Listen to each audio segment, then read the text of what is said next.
Inspector Laura, and today I'll be reviewing Breach of Peace by Daniel Greene.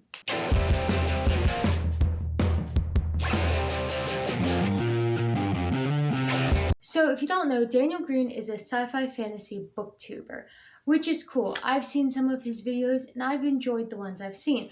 However, I actually wouldn't say I've watched him that much or really regularly at all.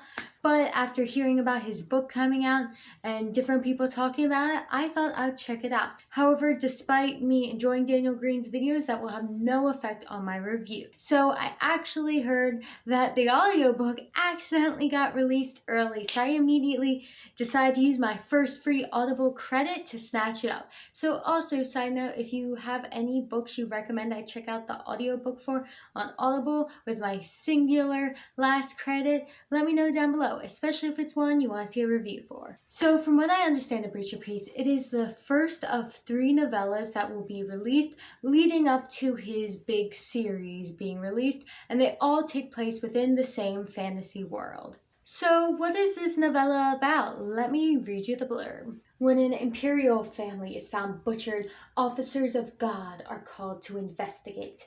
Evidence points to a rebel group trying to stab fear into the heart of the empire. Inspector Clid begins a harrowing hunt for those responsible, but when a larger conspiracy comes to light, she struggles to trust even the officers around her. Dun-dun! So I would say that blurb is pretty accurate. However, I don't think she really has that much of a struggle deciding whether to trust someone or not. But it is a novella, so her decision making had to be quicker. So overall, I really enjoyed this novella. It was extremely atmospheric, and it takes place in a world that is kind of what I'm trash for, which is dark, depressing, and kind of dystopian. So I'm going to go through my 8 main points: the good, the bad, and just all my thoughts. Number 1, the atmosphere was extremely immersive. This novella is an adult dark fantasy that to me feels like a crime noir detective show that takes place in a world that's a cross between the classic dystopian novel 1984 by George Orwell and the Lovecraftian video game The Sinking City. At the beginning of the book, I immediately got a crime noir vibe based on the dreariness of the setting and also the gruesomeness of the crime the protagonist was investigating. The magic creatures in this book give me a Lovecraftian vibe, which I am all for, and I definitely think this vibe will continue further into this series based on the fact that the Empire is literally created by their gods. So yeah, I was really into that, and I'm curious though to see later in the series if the magic or creatures will ever be on the good guy side or if they'll always be this unknown powerful threat. And finally, the novella incorporates some twisted, corrupt, overly powerful government vibes a la 1984 with an actual department called the Ministry of Truth, like in 1984, and also the constant feeling that you aren't safe with your own government and that you're always being watched. I must say, I love dystopian as a genre, specifically dark dystopian worlds, so I was eating this up. Now, this is definitely fantasy, but in a dystopian-esque setting. I was constantly immersed in this dangerous and dreary world, and I was all for it. So a crime noir, cosmic horror, dystopian dark fantasy is like 4 different things that I love wrapped in one, and I am all for it, especially because I always appreciate a book that's like, let's just smash a bunch of genres together. Why be contained by conventions? So yeah, this book was so rich with atmosphere and I absolutely loved it. Speaking of genres though, number 2, this book is the fantasy for non-fantasy lovers. Now don't get me wrong, this novella is definitely fantasy. However, despite this definitely being fantasy, it feels more inspired by Orwell and Lovecraft than Tolkien. The Empire in this world is completely different from ours, and its history is rooted in the fantasy aspects of this world. The fictional religion with their god and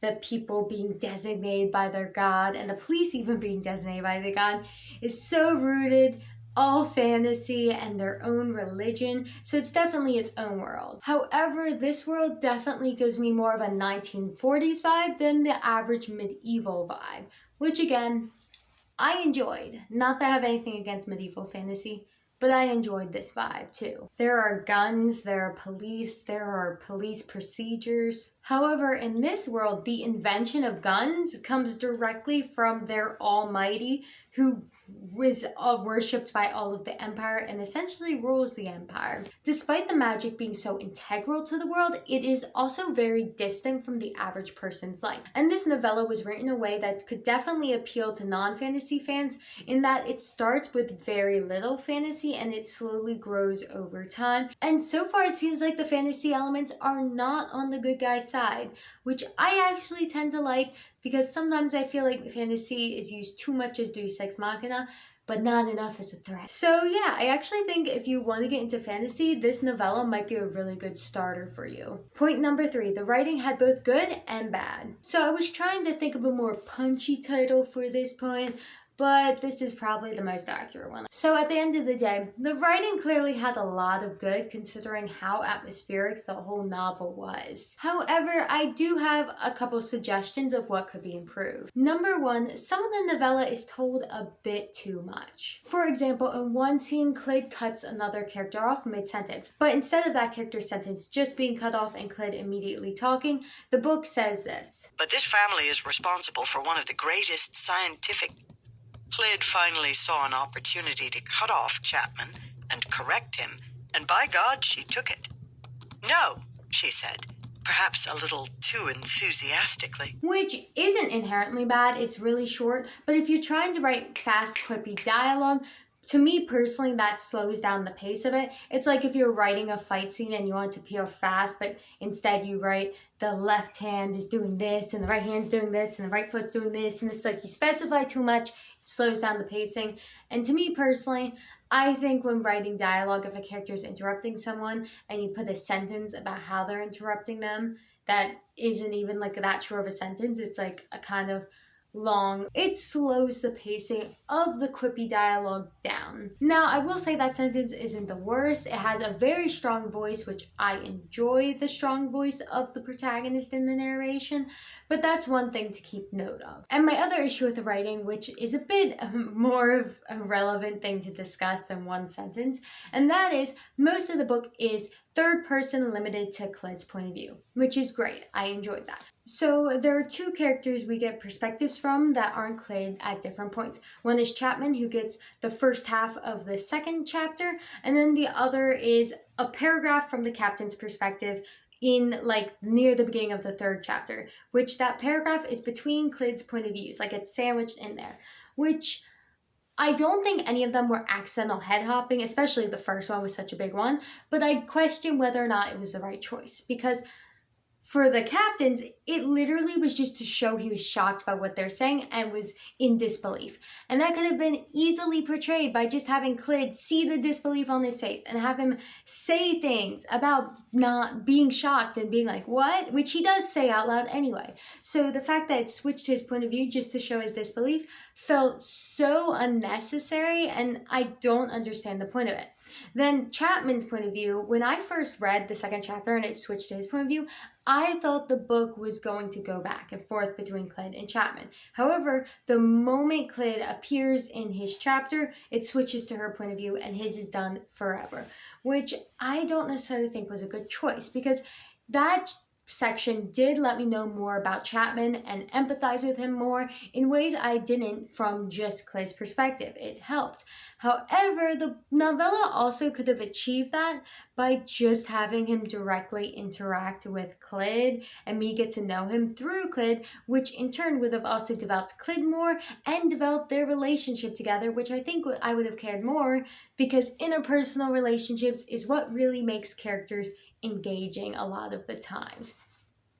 And also my 3rd point is I feel like Chapman was supposed to have a bit more mystery around this character, but since I saw his perspective, I kind of just was like, oh, I'm taking everything he says at face value, which might not be everyone, but I trusted him more than I would have if I never saw in his head. So while Chapman's section did let me get to know the character and did serve a purpose, I don't necessarily think it was 100% necessary. And then the captain section felt completely pointless. He was in a room with Cled being shocked, and we didn't need to switch to his perspective just to know he was shocked. Point 4, spoilery foreshadowing. So this is only 2 lines in the audiobook, and I say this because apparently 2 lines were changed from the audiobook to the physical copy. So I don't know if this is only the audiobook, but I got a feeling it might be, because there are 2 lines in the novella where the narrator directly foreshadows something to the reader in a way that's like, little did he know,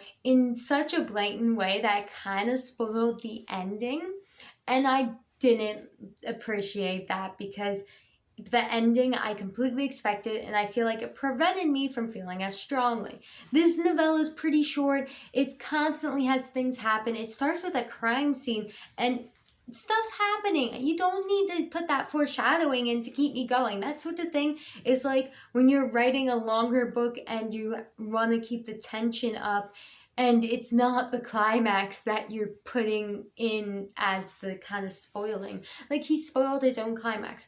So I really hope those were the 2 sentences changed in the physical copy. But if they were, I'm kind of disappointed I didn't read the physical copy, so I could have actually been shocked by it. But yeah, like, those are only 2 sentences, but they changed my feelings about the whole climax. Point number 5. I liked the main characters. So Clyde was the main point of view character. However, there were 2 other prominent characters that I would say are main characters. Clyde was a likable but still very morally flawed protagonist. Though overall, I will say I did root for her. She is a good investigator in a healthy married relationship with one of the other 2 main characters. Her husband is the investigator Samuel, and the other investigator is Chapman. And Clyde is constantly trying to keep the peace between these 2 men, because Sam, though loving towards her, is extremely hot-headed and easily worked up into a temper, whereas Chapman is kind of a Sherlock Holmes-esque a-hole. Now, he doesn't mean to be an a-hole always, but he just has really poor social skills, but he is really obnoxious and kind of a jerk. Though I will say I did like his character. But I enjoyed Clyde's reactions with both of them and their reactions with each other. I thought the 3 different dynamics were really interesting and engaging. But when it comes to Clyde, she isn't the most unique protagonist personality-wise, but reading about a competent middle-aged woman in a healthy, loving relationship is a nice change of pace. She overall seems like she is a good person in the fact that she's horrified by the gruesome murders at the beginning. Still, the corrupt beliefs of her culture, the culture where they believe their god emperor designates the police to rule the streets and gives them excessive power, that culture, she does hold some of the corrupt beliefs of that culture, and it affects her thoughts and actions, which is good. She definitely wasn't the most morally gray protagonist I've ever read. I still think within the story she leaned more towards the good side. However, I'm not saying that as a good or bad thing, that's just an observation. However, I did appreciate how Clyde was a product of her environment. I find that a lot of books or authors, they just want to give their characters modern American values or values that reflect their own.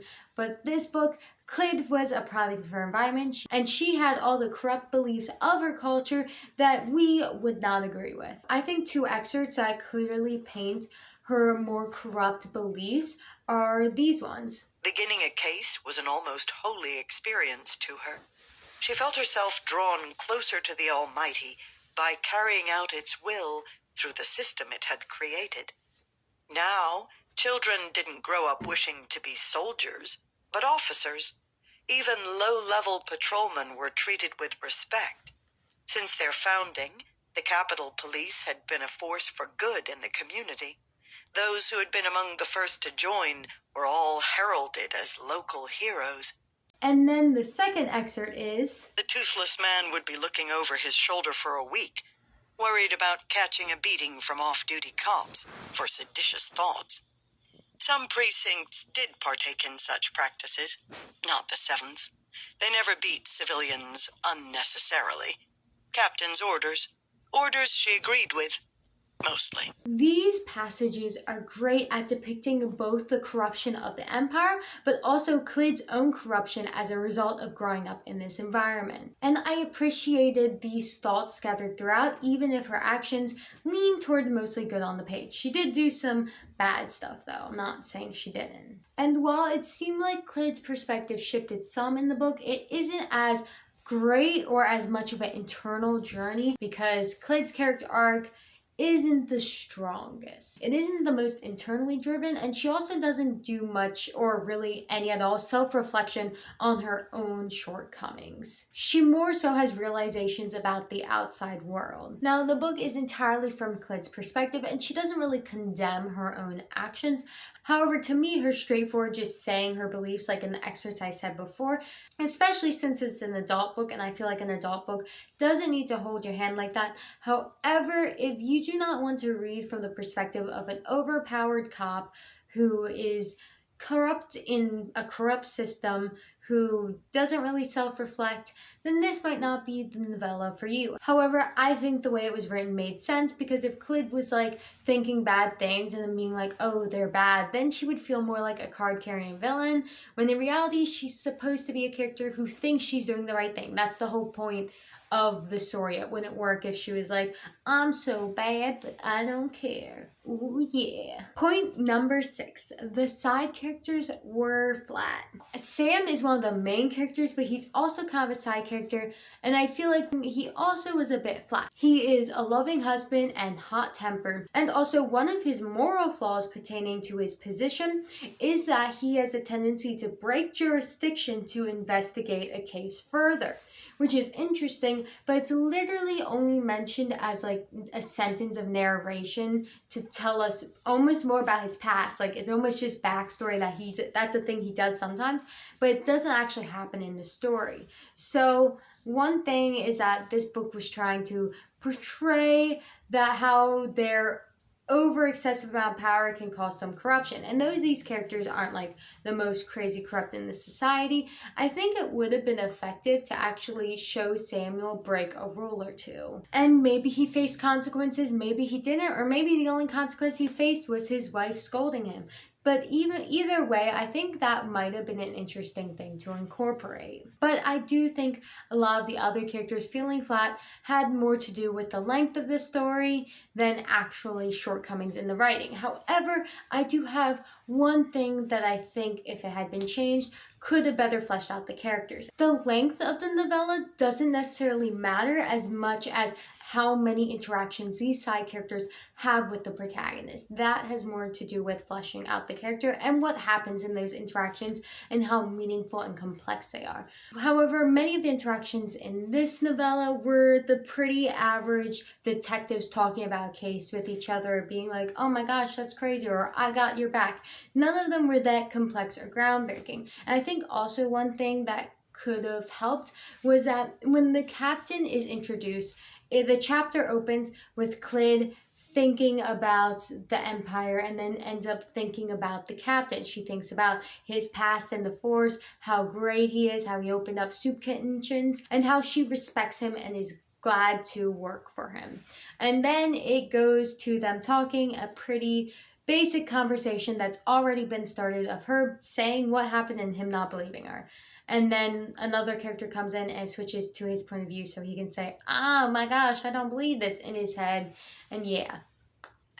So that section right there, ignoring the part I already discussed, the fact that it introduces him by Clyd just narrating his backstory to us feels like a missed opportunity, because we could have gotten hints of that backstory and gotten feelings of his personality and what type of man he is just from Clyd interacting with him. She could have come back out and he's like, hey, how's it going? You seem a bit shaken up. Try to like see what's wrong. Or he someone leaves his office mentioning the soup kitchen and then he doesn't believe her, but she respects him so she doesn't want him to think she's dumb. That sort of thing would have been so much more meaningful than just telling me his backstory and that she respects him. This novella, there are probably a lot of character interactions that could have happened that didn't. So while I like the atmosphere and the main plot in the world, there needed to be more complex character interactions with meaningful conversations, because a lot of the ones in this story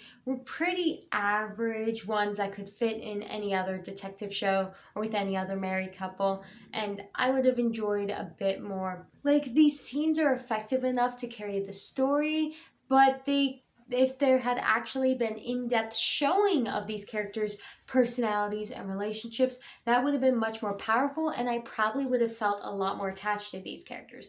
Because to be honest, I didn't really feel much of an emotional attachment. Leading off of that, point number 7, the emotions of this book. Due to my lack of personal attachment to these characters, this book failed to evoke strong emotions in me. Besides Clyde, I didn't care about any of the characters that much. And when something happened to a character that wasn't Clyde, I did feel for her reaction, but I didn't really care about the other character and what was actually happening to them. Also, one thing about this story is that it's a pretty dark, traumatizing events that happen into it, and Clyde reacts accordingly.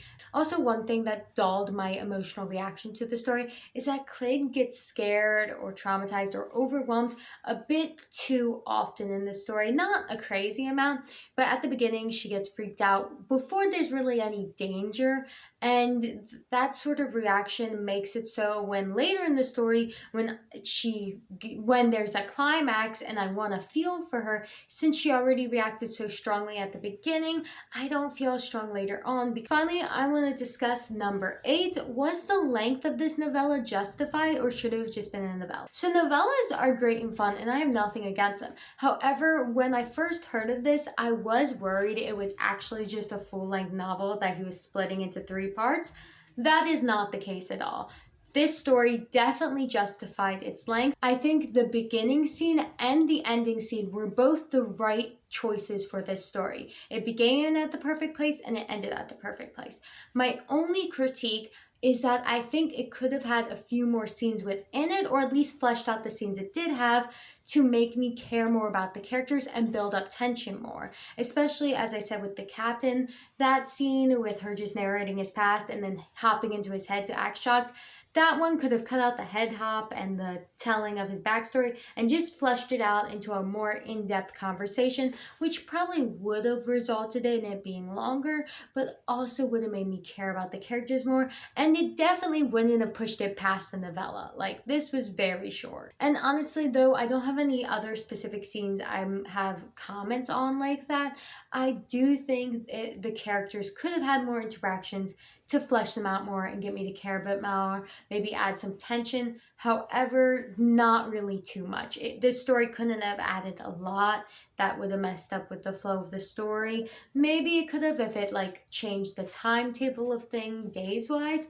But yeah, I do think this story justified itself in being a novella, and it definitely 100% was not a novel split into 3. Definitely not. So yeah, overall, I really enjoyed this book. I love the world and the atmosphere, and I definitely want to continue this series because it has so many things I'm trash for. And though I wasn't super attached to most of the characters, I genuinely kind of want to see Clyde again later in this series. I hope she comes back. And yeah, I recommend this book to anyone who likes dark fantasy, dystopian, or Lovecraftian stories. And yeah, I recommend this novella to anyone who likes dark fantasy, dystopian, or Lovecraftian horror. Anyway, do you plan on reading this? Is there anything you liked or disliked in this? Have you already read this book? Did you like or dislike it? Anyway, please tell me all your thoughts down below.